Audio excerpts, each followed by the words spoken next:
अस्सलाम वालेकुम दोस्तों, उम्मीद है आप खैरियत से होंगे। दोस्तों, आज हम बात करेंगे बुर्ज कौस सैजिटेरियस की आपके लिए इल्म नजूम के हिसाब से अप्रैल 2021 कैसा रहेगा। जिन दोस्तों ने मेरे चैनल को पहले सब्सक्राइब नहीं किया तो कर लें और साथ बेल आइकन पर क्लिक कर दें और ऑल पर प्रेस कर दें। इससे ये होगा मैं जब भी नई वीडियो अपलोड करूँगा तो सबसे पहले आपको मिलेगी। तो चलते हैं अपने मौजू की तरफ। सबसे पहले हम बात करेंगे बिज़नेस और कैरियर की। तो जो लोग जॉब करते हैं उनके लिए ये महीना अच्छा रहेगा, और जो लोग जॉब की तलाश में हैं इस दौरान उनको जॉब मिल सकती है।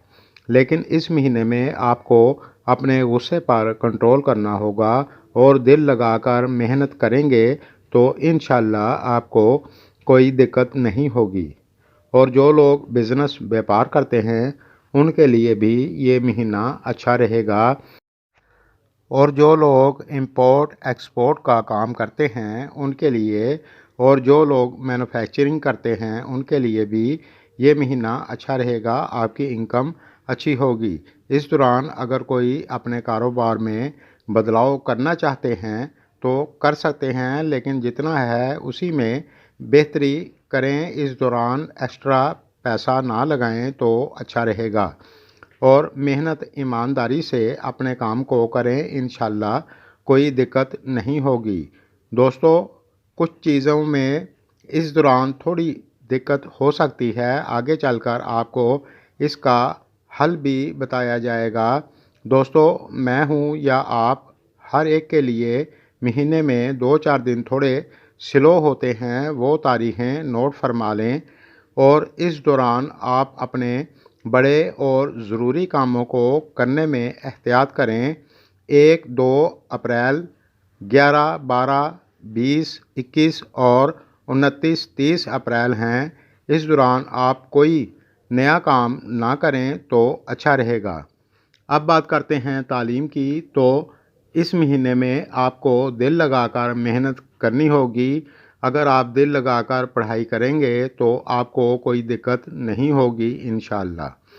अब बात करते हैं फैमिली और शादीशुदा लाइफ की। तो जो लोग शादीशुदा हैं आपके लिए ये महीना थोड़ा सा स्लो हो सकता है। आपकी अपने जीवन साथी के साथ थोड़ी सी बहस हो सकती है। अब बात करते हैं फैमिली की।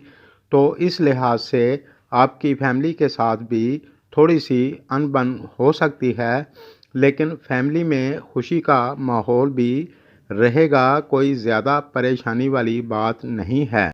अब बताते हैं इसका हल। दोस्तों, इस महीने की 13 या 14 तारीख को रमज़ान करीम शुरू होगा।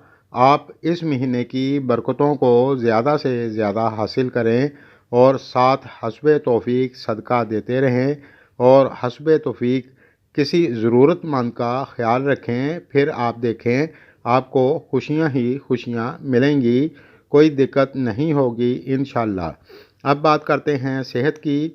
तो इस महीने में ज़्यादा बदपरहेज़ी ना करें, और जो लोग पहले से बीमार हैं मेरी दुआ है अल्लाह सबको शफ़ाए कामला अता फ़रमाए, आमीन। दोस्तों, इल्म नजूम के हिसाब से जो कुछ नज़र आ रहा था वो आपको बता दिया है। मेरी वीडियो अगर आपको पसंद आए तो लाइक करें और अपने दोस्तों के साथ शेयर करें। शुक्रिया।